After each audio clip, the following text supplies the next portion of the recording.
What's the most body-freezing confession you've heard? Story 1. At a teenage sleepover, my friend told me the leader of their church had been assaulting her repeatedly, and she was scared she might be pregnant. We had just been talking about Take That versus Backstreet Boys. We were 13. She had written about it in an essay we'd been assigned that same week, and our teacher had an absolute meltdown, but in the most helpful way. She made it clear that none of it was the girl's fault, called her parents in to help facilitate the conversation, meaning to make absolutely sure they believed their daughter and would do what was needed to support her, contacted the police, and got social services involved to get the girl into specialist care. Her parents drove home, and then E's father went for a little walk over to their formerly trusted family friend's house. I heard the authorities showed up, but nobody was arrested that evening. In rural Norway, things work like this. If you stop right now, I don't have to do paperwork. Don't make me come back. My stepfather mentioned seeing the preacher limping around on crutches, and my mom just said, good. There was a court case, and of course, many people from the church claimed the 13-year-old had seduced the adult and was just a troubled girl trying to ruin a good man. The judge didn't believe that for a second, and that good man ended up in prison, but my friend never really recovered. She tried so hard, went through inpatient treatment for the eating disorder and self-harm tendencies that developed from the trauma, and even now as an adult, you can see she's carrying something heavy with her. I love you, E. None of this was your fault. I'm so sorry someone so awful took so much from you. Story 2. A few years ago, my mom picked me up so we could get food on my birthday and randomly brought up something that happened years ago when she and I went to Disney for a cheerleading competition. The only thing I asked for on that whole trip, aside from food, was a round Minnie Mouse plushie filled with those soft, bead-like stuffing. It was super squishy and soft, so I brought it to my mom and asked if I could have it. She had said no, and I just assumed she didn't want me to have it. That day, she casually told me why I ended up getting it on the last day of the trip. At the time, she and my biological father were still married, and he had emptied their joint bank account at a local adult venue. Her friend, whose daughter was also on the team, had to cover dinner for us that night, and I had no idea. The next morning, my mom had to call her job and ask for a 3-day advance on her paycheck because we weren't leaving until Saturday morning. That meant nearly 4 days without food money since our package only included breakfast at the resort. I already disliked my biological dad at this point, and I just couldn't believe he would be so careless. I believed he could do it. I just didn't expect him to leave us without food for days. I still have that plushie, by the way. It's in my closet. My biological father? No contact. Story 3. My grandmother married a man nearly 20 years younger than her, shortly after my sister and I were born. When we were about 2 years old, our mother entered a psychiatric facility, and we were placed in our grandmother's care. About 4 or 5 months later, my sister developed what my grandmother thought was a UTI, but upon examination, it turned out to be something much worse. After a formal investigation, my grandmother's husband was arrested. Nearly 2 decades passed. Though my grandmother had divorced him, she remained friends with his 2 sisters, one of whom was about 15 years younger than him. During a 4th of July celebration, the sisters were visiting and mentioned that her ex had been released from prison and was living in a facility for offenders. That's when the older sister dropped a shocking comment. It didn't stop him last time, and it won't stop him this time. We all just stared at her in disbelief. What did she mean last time? Apparently, before marrying my grandmother, he had been released from a mental institution after being admitted for inappropriate behavior involving his youngest sister. The entire family knew about his history, but kept it to themselves because it happened when he was technically still a minor, 17, and they believed the hospitalization had fixed the issue. After he reoffended, they just never talked about it again, despite staying close with our family, which had been traumatized by what happened. Needless to say, we all cut off contact with them. Story 4.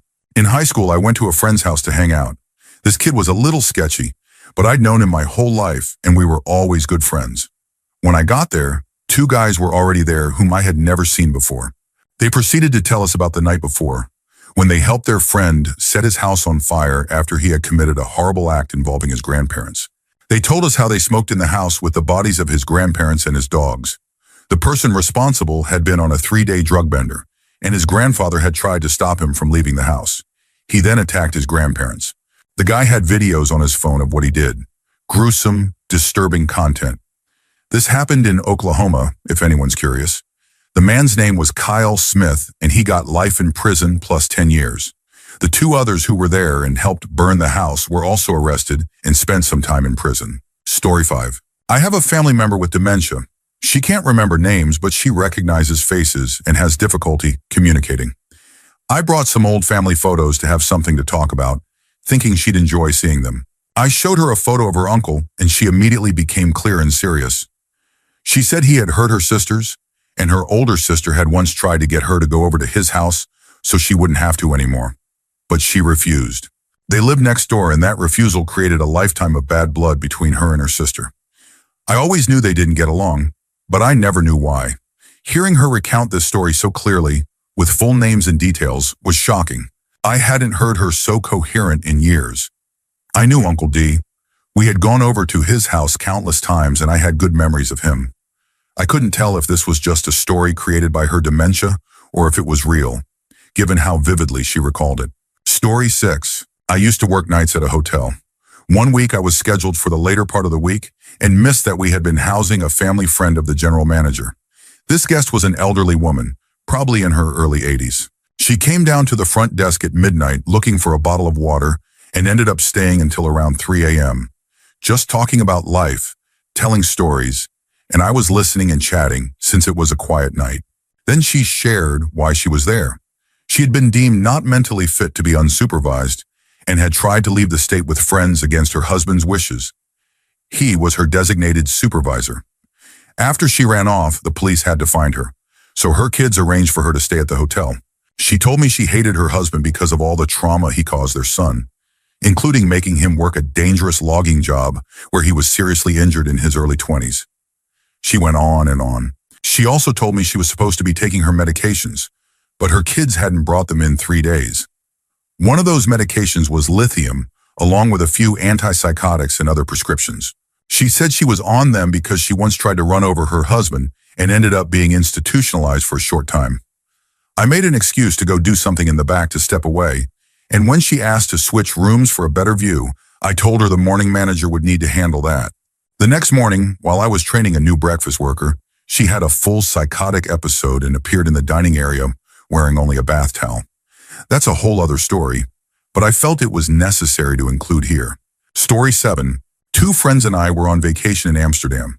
We were sitting in a lounge at a coffee shop smoking when a guy came in. He was very chill, said he was from the UK and had moved to the Netherlands a while back. It was just the 4 of us in the lounge, having a casual conversation about motorcycles and similar stuff. Then my friend asked him why he moved to the Netherlands. As he answered, he slowly settled into a distant, haunted expression. He said that back in the UK, one night someone broke into his house while he was home. He got into a fight with the intruder and managed to knock him out. He tied the man up and called the police, but the police didn't come. He called multiple times, but after over an hour with no response, he dragged the intruder into the yard and poured gasoline over him. Then he called the police again, held the phone near the man, and started screaming, "Help me! He's going to kill me! He's going to burn me alive!" That time, the police showed up. They arrested both of them, and both were sent to prison. After serving his sentence, he moved to the Netherlands to start over. You could tell the story was real by the look on his face and the silence that followed. We all just sat there for a moment, completely quiet. He stared at the wall, not saying anything. Then he snapped out of it, and we resumed a more normal conversation.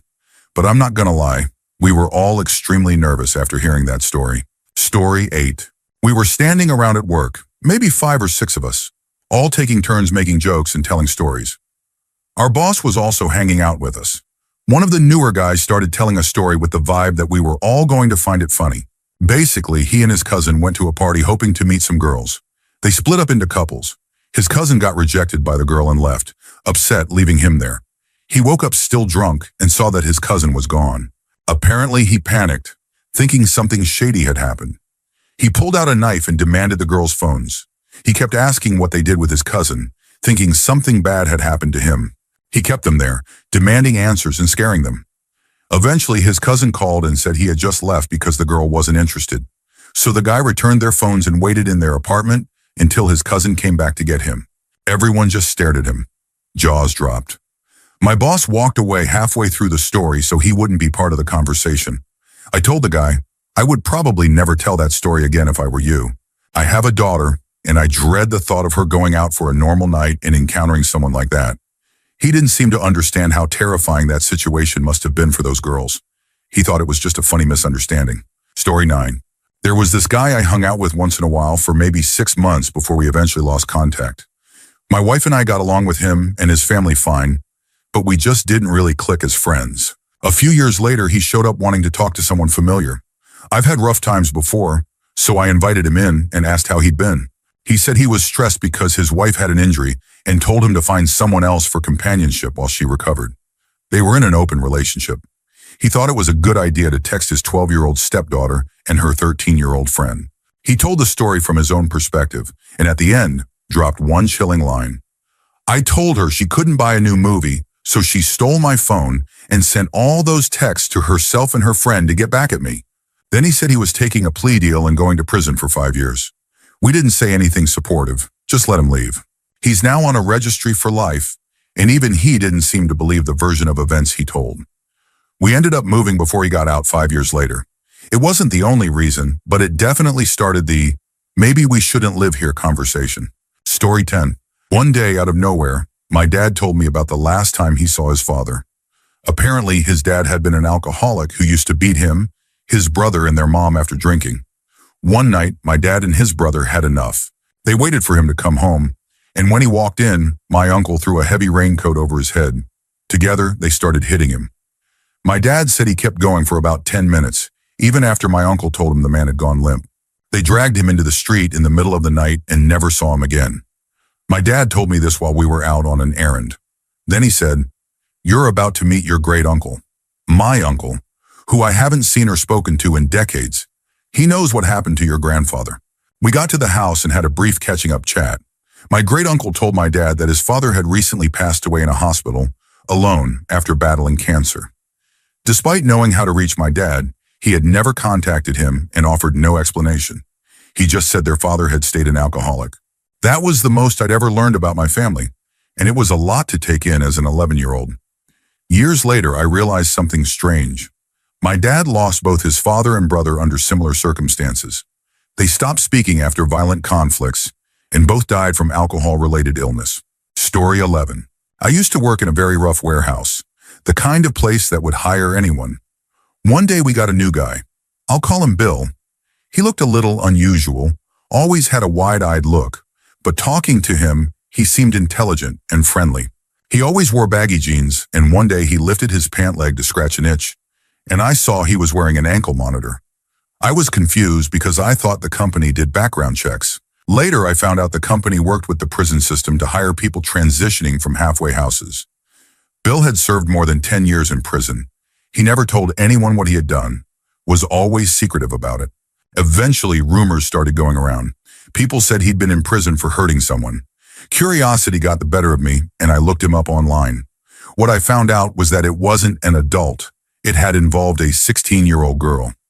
I kept this to myself, but I couldn't look at him the same way after that. Then one day, Bill said something disturbing. He told me he was riding his bike to a store when he saw a woman and started to feel something he described as uncomfortable. He said it scared him, so he left quickly to avoid doing anything impulsive. I didn't know what to say. I just nodded and said, "Oh, wow." Story 12. My grandfather was crying one day in the dining room. I asked him what was wrong, and he said nothing. He was just remembering the little Italian boy who saved his life. My grandfather was a paratrooper in the French Foreign Legion, 3RF. He was stationed in Algeria during the conflict and saw a lot of action there. This story was chilling. They were on patrol and my grandfather was the point man. He was relatively new. The Italian soldier came up beside him and told him to stop and survey the surroundings. The area was a prime location for an ambush. My grandfather said he was scanning the area when the Italian shouted, "Get down!" shoved him to the ground, and fired a burst directly to their right. Return fire came immediately, and the Italian dropped like dead weight. My grandfather's unit took cover and returned fire. He dragged the Italian to safety and started tending to his wounds while calling for the medic. The soldier had been hit in the abdomen and was bleeding badly. They patched him up, but the medic said he needed a hospital fast. The fight went on for a while, but eventually the firing slowed. It seemed the attackers had retreated. The unit leader called for a helicopter to evacuate the wounded. There was only one, the Italian. The helicopter arrived, and they loaded him up on a stretcher. But the attackers hadn't left. They had been waiting. They started shooting at the helicopter. The pilot tried to gain altitude quickly and banked to avoid the gunfire. My grandfather watched as the stretcher slid out and the Italian fell straight to the ground. He hit with a loud thud, dust rising on impact. He landed in the open so no one could get to him right away. The helicopter had to leave. This time my grandfather's unit didn't wait. They were angry and they pushed forward until they were completely sure the area was secure. When it was finally clear, my grandfather ran to the Italian, who had passed away from the fall. My grandfather saw a lot during his service, but this was the memory that haunted him the most. A man died saving his life. He blamed himself for the loss and said the amount of blood he saw that day stayed with him forever. Even a small cut made him sick. It was also the first time he said he took a life out of pure anger. This was the only story he ever shared about Algeria. He said it was the worst day of his life. Story 13. I was 16, out at a bonfire party with some new friends I'd met on a short course. We were drinking cider and playing Never Have I Ever. One guy said, "Never have I ever killed someone," and then drank. We were all stunned, and someone nervously asked what happened. He told us that back home he had been part of a gang, and that was his initiation task. He didn't threaten us, but the implication was clear. We weren't supposed to tell anyone. He was from a different country, and his name was very common, so we couldn't really do anything with the information. Another unsettling moment happened on a road trip with my parents when I was also 16. We were heading to a village in the mountains when my dad picked up a hitchhiker. My dad liked meeting people and wasn't a small guy, so safety didn't usually concern him. But almost immediately, something about the man felt off. We told him where we were going, and he said he was a police officer investigating crimes in that area. Then he turned to me with a wide grin and said I needed to be careful going up there, or I might really need to earn my way. I froze, laughed it off, and we dropped him off quickly, never mentioning it again. But that moment has stuck with me for over 10 years. Story 14. I have one scary story and one fun one. Starting with the scary one. I used to work at a restaurant with a guy I became close friends with. We would often hang out, go drinking, and stay up late. He told me a lot about his difficult childhood, being physically abused by his father and bullied in school because of a slight lisp. One night after a late shift and a lot of drinking, we were walking back to his place to smoke and play video games. That's when he casually told me that he used to hurt animals when he was younger. He said he did it in various ways, setting one on fire, tying another to a rock, and throwing it into a pond. The worst part was when he described harming one in detail, including how long it took and how it behaved. He even chuckled while telling it. It was disturbing. The second story is much lighter. My wife's grandmother was a very eccentric woman who lived in a massive house with no furniture, just a mattress on the floor. She spent all her time on her art, which filled every wall. She lived in Alabama after World War II. She had served in the Women Air Force Service Pilots, WASP, and while she didn't fly, she monitored radar systems. Over dinner one evening, she casually told us she had been sworn to secrecy, but was tasked with tracking unusual aerial activity over the Gulf of Mexico. She said she personally tracked 12 incidents, though she knew her team tracked many more. Story 15. One time my grandma casually told me about when my mom wanted to hurt my grandfather.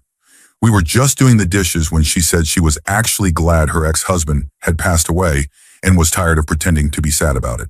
She started talking about how he had been a heavy drinker and had abused both her and my mom. That part I already knew. I'd overheard people talking about it for years. Then she told me about a specific night when he came home drunk, started dragging her around the room while my mom cried. He threw something, shattered a window, then took some hidden money and started to leave. At that point, my mom allegedly grabbed a piece of broken glass and started running at him, screaming that she was going to hurt him. My grandma said she had to hold her back until she calmed down. After telling me all of this, my grandma just moved on and started talking about the good old days and how things used to be better, while I stood there having an existential crisis. I used to love my grandfather as a little boy. I thought he was such a nice man. That conversation completely changed how I saw him. Story 16. I had a friend, let's call him Bill, back in my youth who used to sell. Around 13 years old, we were hanging out one day when he stopped to make a deal. The deal went bad. They stole the product and took off running. We ended up chasing them and cornered them into their house. They came out with knives, so we left.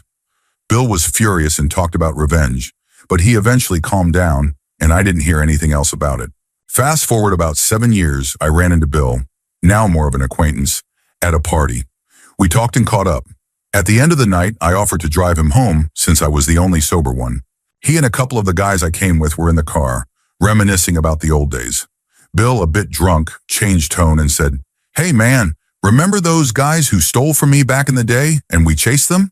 I said, "Yeah, I remembered, but hadn't thought about it in years. I didn't even remember their names." Then Bill said something I'll never forget. "Well, I never told you this at the time, but I had them taken care of. I've never felt so uncomfortable in my life. I wish he had never told me. Part of me thinks he was exaggerating. He used to have gang connections, but he also had a habit of stretching the truth to make stories sound better. Still, something about how he said it felt like he wasn't joking." Story 17. My grandparents once casually dropped a story about nearly giving my dad up for adoption. My dad definitely had no idea, and he was shocked when I told him. After a while, he reflected on it and said some parts of his life started to make more sense. The story isn't as bad as it sounds. For context, my grandparents were non-Jewish German citizens from upper-middle-class families during World War II. No one in the family was directly involved in the war effort, and they were both too young to be part of the youth movement, probably about 10 years old. They met after the war, got married, and had 2 kids. My dad was the third. My grandmother's sister couldn't have children and asked to adopt my dad. It almost happened, but my grandma backed out at the last minute because she just couldn't go through with it. They kept my dad and later immigrated to the U.S.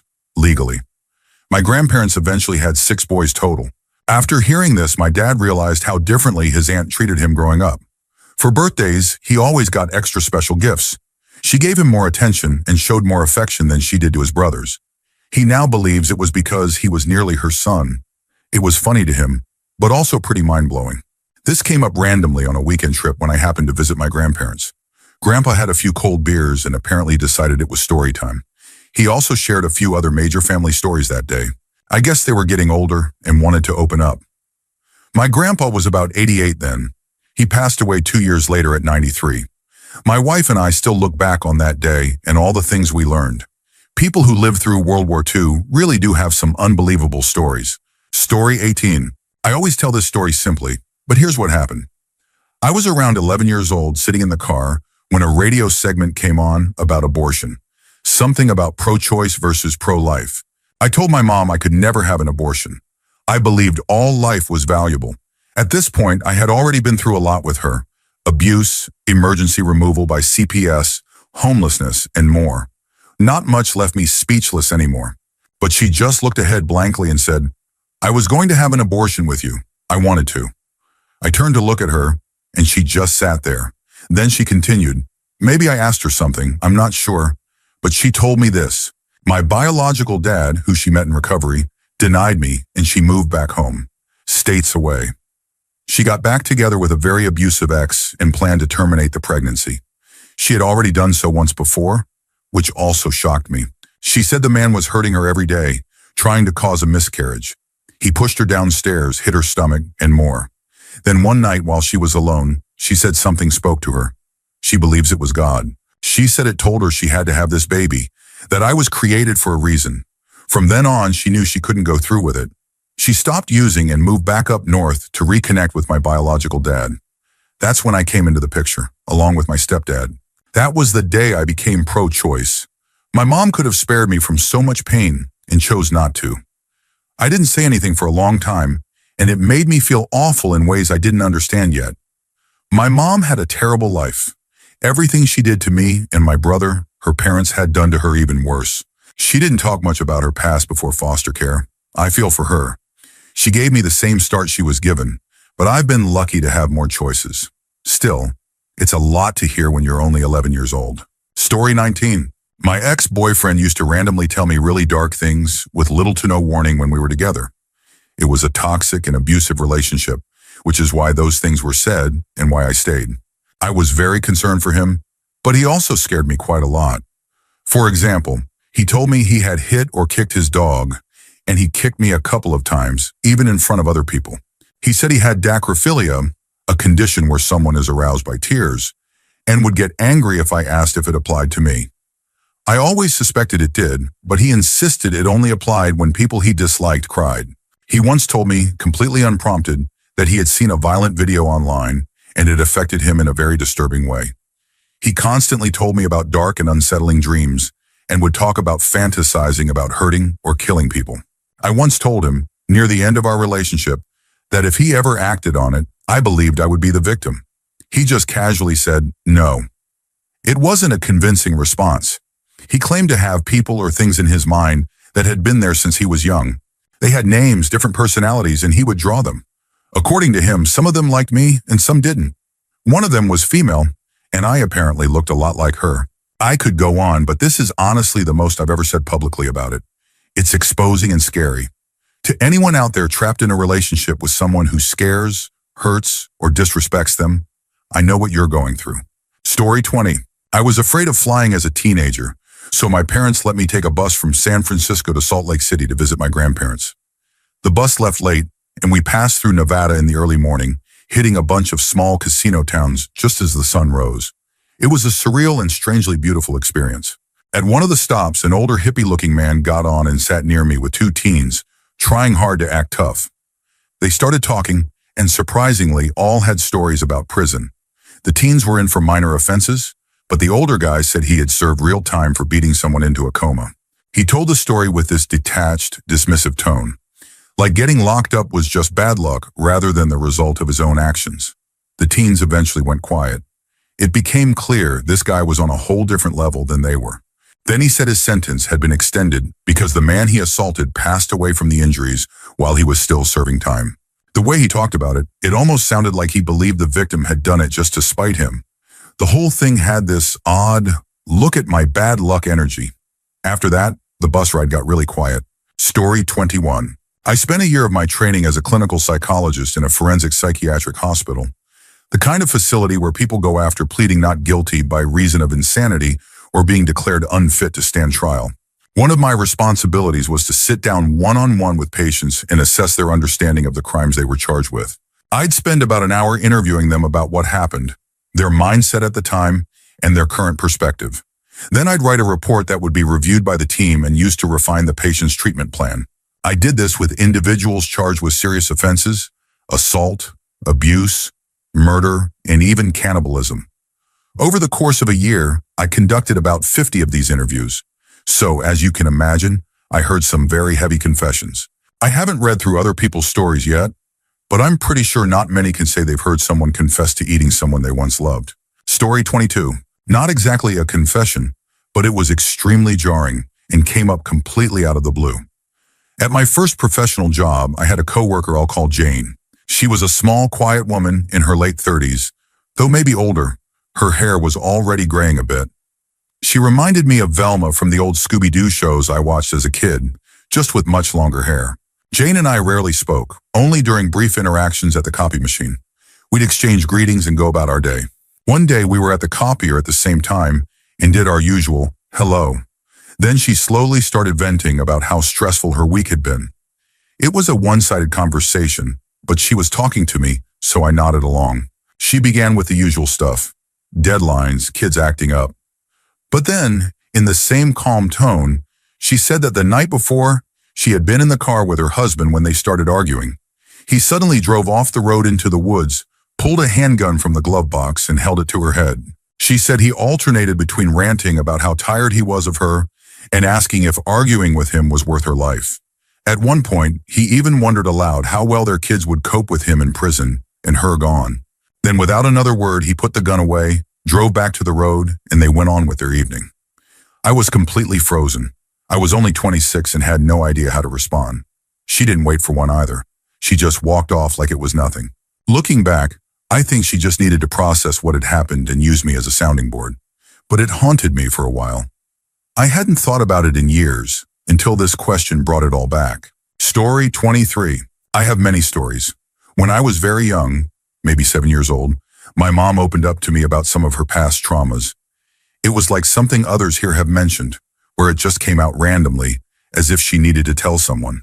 I was way too young to hear these things, but it did help me understand her better. We don't get along very well. She first told me that when she was around 4 years old, her dad took her kitten outside and killed it in front of her. Another time she told me about something awful that happened to her as a teenager. A boy she didn't know pulled up in a convertible and asked her to go for a ride. She agreed, but once they started driving, he took out a bag of silver paint and began inhaling it. She said that by the time he pulled over, the paint was all over his face. He got out of the car and something terrible happened. She never reported it.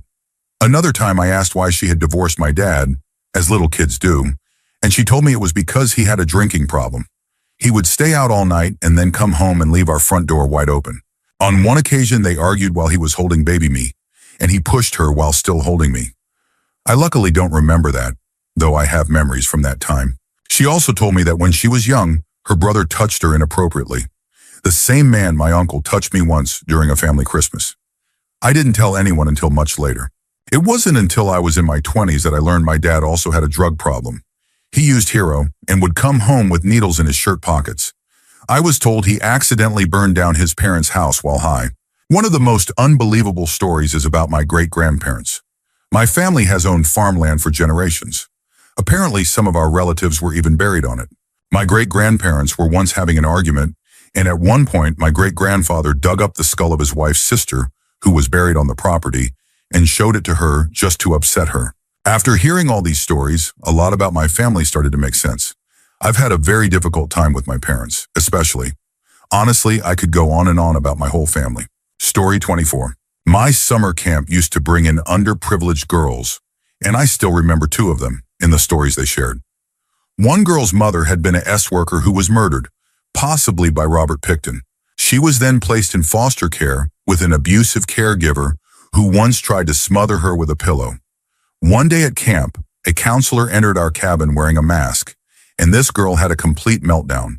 Later, she told us she had been assaulted by a group of men who wore masks. The second girl is someone I still think about a lot.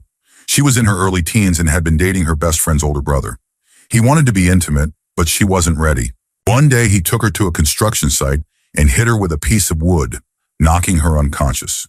She woke up in pain and told her mother, who took her to the doctor. The boy was sent to a detention center. She remained friends with the boy's little sister, and they had a sleepover later on. She recalled the dad making them soda drinks while they watched VHS tapes. The next morning, they couldn't remember anything past a certain point. When they went to finish watching the movie, they discovered the tape had been recorded over with deeply disturbing footage involving the father. It was apparently his way of retaliating for what happened to his son. That girl ended up in the foster care system. About 10 years later, I saw her working on the streets downtown. I think about her often and feel such sadness, wondering where she is now.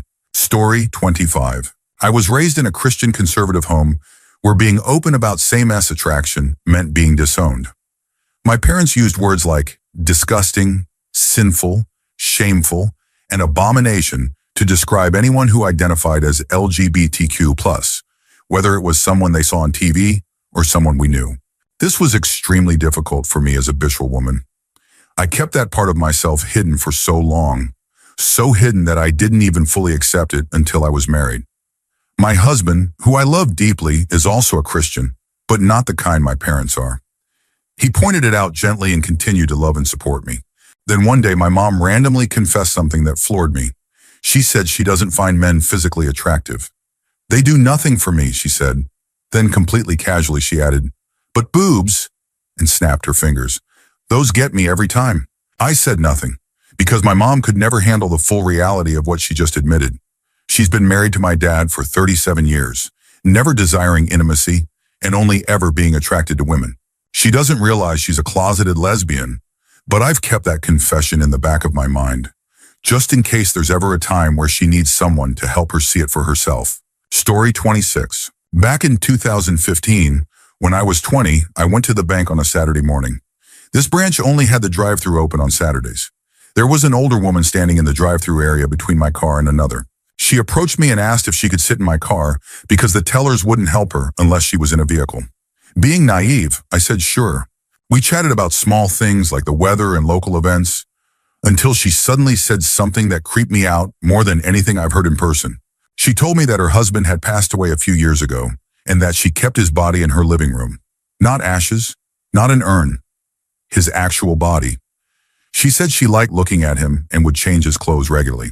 I have no idea if that's legal. It probably isn't. I didn't ask how he died or whether she had anything to do with it. I didn't want to know. I just wanted her out of my car without making a scene. Thankfully, the car in front of me moved, and it was our turn. Once she completed her transaction, she got out of my car and left. I was too shocked and unsure to say anything to the teller. I've never let a stranger into my car again, no matter how harmless or kind they might appear. Story 27. When I was about 11, my family went out to the desert to test some guns that my uncle and grandpa had bought.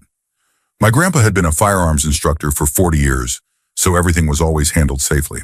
After about an hour out in the sun, my cousin and I got bored and started playing in the back of my grandpa's truck. It had a bed cover, so it was shaded and cool. By play, I mean we snooped around in old boxes we probably shouldn't have. We were looking at random trinkets and digging through stuff when we found a very old wooden box at the bottom of a black trash bag. Inside was an old, broken dog collar. We didn't think much of it and left the box out.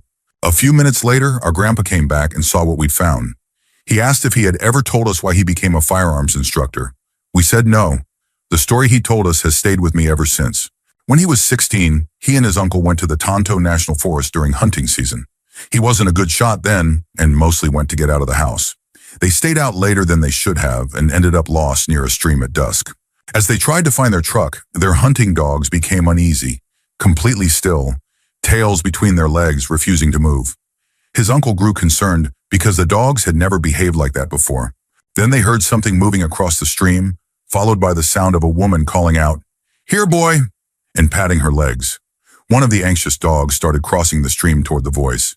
The area was pitch black, and the voice came from up a steep hill across the stream. The dog climbed up the hill following the voice. His uncle yelled out, telling the woman to stop scaring the dogs, but she didn't respond. He fired a warning shot into the air and threatened to take further action. My grandpa, from his angle, could see the hilltop clearly in the moonlight. He said there was a woman standing by a tree. When the dog reached her, she grabbed its collar and with one hand slammed it against the tree. He said the first hit paralyzed the dog, the second killed it, and the third broke it free from the collar. The dog rolled down the hill into the stream. My grandpa raised his rifle and fired at the figure until he couldn't see her anymore. Something fell into the water, what looked like the collar. He and his uncle carried the dog and the collar until they found their truck and drove away. He's never hunted in the Tonto National Forest since. After hearing that story, my cousin and I never dug around in any old boxes again. I later asked my mom about it, and she confirmed that Grandpa tells this story to everyone in the family at least once. It's the only scary story he's ever shared. Story 28. An uncle of mine in the 1960s, when he was just a kid, basically helped smuggle firearms. This was in the 1960s in Ireland, during a very tense time. He didn't know what he was doing back then. He used to collect parcels at the port for an older man in town and deliver them by bike for a bit of pocket money. He did this once or twice a week and was pretty proud of himself. One day, he was riding his bike to deliver a parcel when he fell off and one of the boxes tore open slightly. He looked inside and to him, it just looked like a bunch of metal, wood, springs, and screws. He thought nothing of it and continued on with the delivery. After that, he was never asked to collect any more parcels. He suspects the man didn't trust him anymore after that accident. About a decade later, he vaguely remembered the whole thing and brought it up to my Nana, who eventually told him the man had vanished after authorities found a shed of his filled with rifles. He was suspected of having connections to the IRA. When I was younger, my uncle loved telling this story. Anytime we had a family get-together and drinks were flowing, we'd hear it again. He's been more reluctant to talk about it lately, and honestly, I wish I had asked him more about it back when he was still willing to share. Story 29. My grandfather once told me how he had let his romantic rival drown so that my grandmother would only have him as a suitor. It wasn't told like a confession, it was more of a brag. In fact, it's apparently a well-known story in our family. According to my grandfather, he saw the other man slip on a muddy riverbank and grab onto a fallen tree branch sticking out of the water. My grandfather said he could have easily grabbed the end of the branch and pulled the man to safety, but instead, he just stood there and watched until the guy lost his grip and was swept away by the current. The scariest part of this story is that it was verifiably true. When I was a teenager visiting the town where it happened, I went to the local library to check old newspaper archives. They had a full set of microfiche, and I actually found the article. My grandfather was quoted in it, saying, "There wasn't anything anyone could do other than watch." Story 30. My mom almost didn't exist. My grandfather served in World War II in a vehicle he called a half-track. He was always a quiet man. I can remember him saying maybe 2 or 3 full sentences to us on any visit. We used to joke that Grandma talked enough for both of them. When Grandma had a heart attack and stroke and ended up in the hospital, my sister and I went down to help clean out the house and get them ready for assisted living. He wasn't happy about it, but we were doing what needed to be done. While we were there, Grandma had another episode and was rushed back to the hospital. We took Grandpa to see her, but due to COVID restrictions, which were easing at the time, the hospital wouldn't let him in until she was settled in a room. He refused to leave without seeing her, so we waited with him in the car. I'll never forget those hours in the car. I was afraid to even breathe, afraid he might stop talking. He shared more with us that night than he ever had in our whole lives. He talked about serving in World War II, Korea, and Vietnam. He talked about helping design war games for the military. Then he told us about Germany. His half-track had been hit, and he was left injured in a village bakery until medics could retrieve him. Our family name was clearly visible on his uniform, and it's a traditionally Jewish name. The villagers saw it and began beating him. He said he felt himself slipping away and began praying in Latin, the Lord's Prayer. He's a devout Catholic and knew it well. Someone heard him praying and asked in broken English, "Are you Catholic?" He whispered yes and nodded. They immediately stopped and left him alone. He lay there until Allied forces arrived and rescued him. I remember looking at my sister and thinking, we should be recording this. It was the most he had ever said in one sitting. He went on to tell us about his sweetheart, our grandma, and how much he loved her. He's been declining quickly in recent years. He only gets up to visit her, even though she mostly sleeps and rarely remembers who we are. He's compiled binders filled with his writing and research on our family history and his life. He gave them to me and told me he wants me to write his story one day. I promised I would. I hope I can do him justice. Tell the story of how much he loved his wife and served the country he adopted as a first-generation immigrant. Story 31. When I was in the Army, we had an NCO who was the kindest person you could ever meet. He never cursed, never yelled, and was like the friendly dad next door. A real Mr. Rogers type, but in camo, carrying a Bowie knife.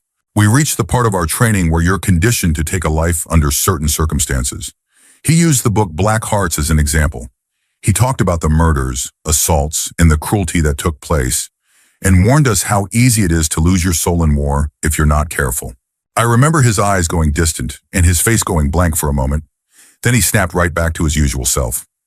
A few weeks later, he casually mentioned having served in the unit the book was about around the time of those events, but he never confirmed or denied being present for anything that had happened. After that, I couldn't help but get chills anytime he was around. Either he had memorized those exact passages in the book, or he had lived through things that weren't printed there. It was like looking into the eyes of someone who had seen the worst of humanity, but somehow still carried empathy. Story 32. I'm from a small town, but during 1 year of middle school and 2 years of high school, I went to an even smaller school one town over. My parents thought it would mean fewer bad influences. My first year there was rough. I didn't know anyone. Early on, I became friends with a somewhat popular kid, the only other person who wore metal band t-shirts and JNCOs instead of Wranglers. About 6 weeks into 8th grade, I started going out with a popular girl who was best friends with his longtime girlfriend. The four of us went to see Forrest Gump together. During the scene where Jenny and Forrest are hiding from her drunk father, my buddy got visibly uncomfortable. He and his girlfriend got up and left, making an excuse about bumming a cigarette. The girl I was with started explaining that my buddy's parents had split 2 years earlier, and his little sister had gone with their mom. While with her, something awful had happened involving her mom's new partner.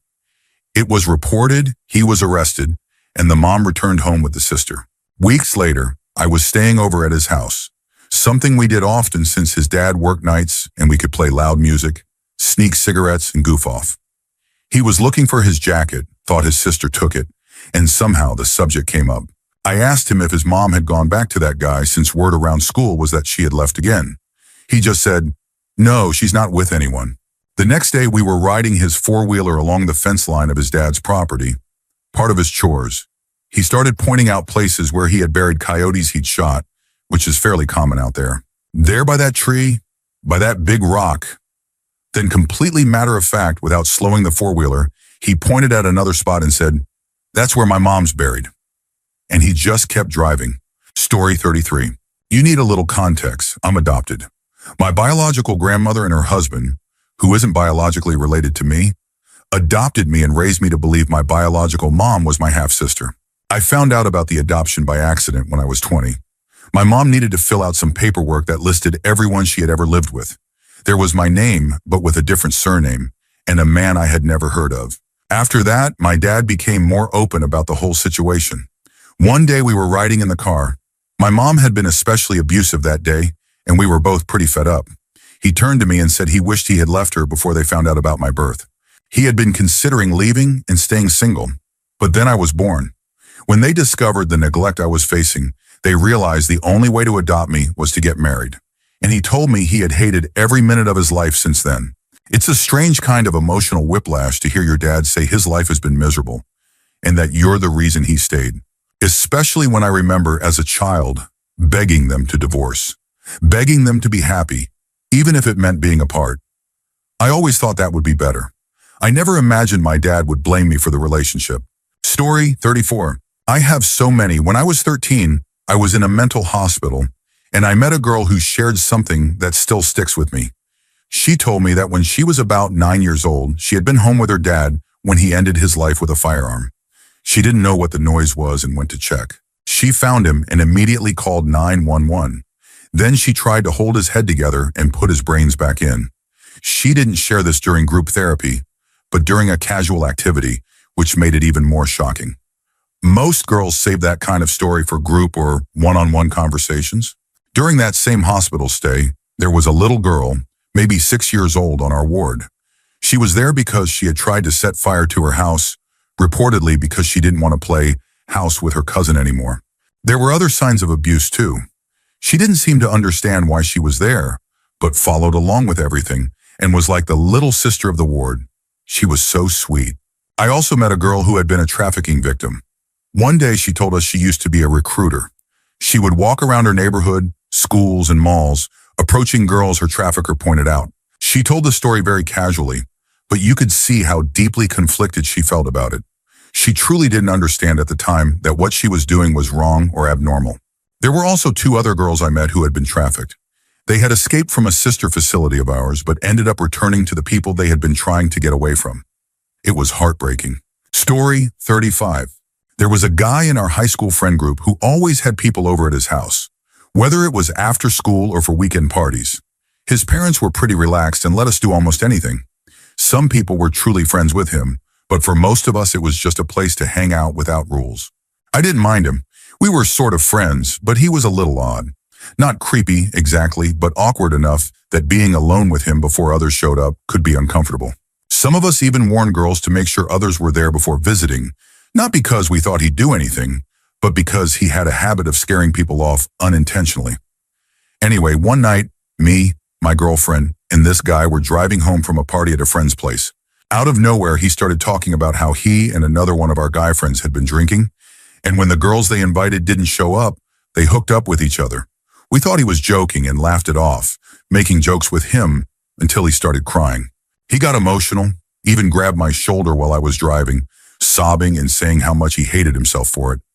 For the rest of the drive, only about 10 minutes, we tried to comfort him, saying it was okay, things happen, and that we wouldn't tell anyone. I told him that if he needed to talk about it again, I'd be there. It was completely out of the blue. We'd been having such a great night, laughing the whole way home, and then he dropped that on us. It was one of the most unexpected things I've ever experienced. Story 36. I worked with a guy who had emigrated from South Africa. I honestly forget exactly which part. We used to ask him all the time about the differences between the US and where he grew up. He always made it sound like a nice place, until I asked why they moved here, especially to a pretty dangerous city. He said that he, his mom, and his sister came to the US because the worst that happens here is you forget to lock your door and someone steals your stuff. I pressed a little further, and he opened up more. Back where he grew up, they lived in a decent house, which was heavily fortified, and they even had armed guards. But that still didn't stop something terrible from happening. His mother and sister, who was around 12 at the time, were assaulted, and his father and brother were killed. He mentioned that over the course of 5 years, they had hired around 10 different guards. Some of them left for better-paying jobs, but others died while protecting the home. Despite how horrifying this was, he told the story in a strangely cheerful way. He even joked about how, after moving here, someone stole his mom's car, but no one was hurt, And that was a huge improvement in his eyes. That was 15 years ago. Since then, his family has moved to a much safer area. He and his sister are both married now, with kids, and are living the dream. Story 37.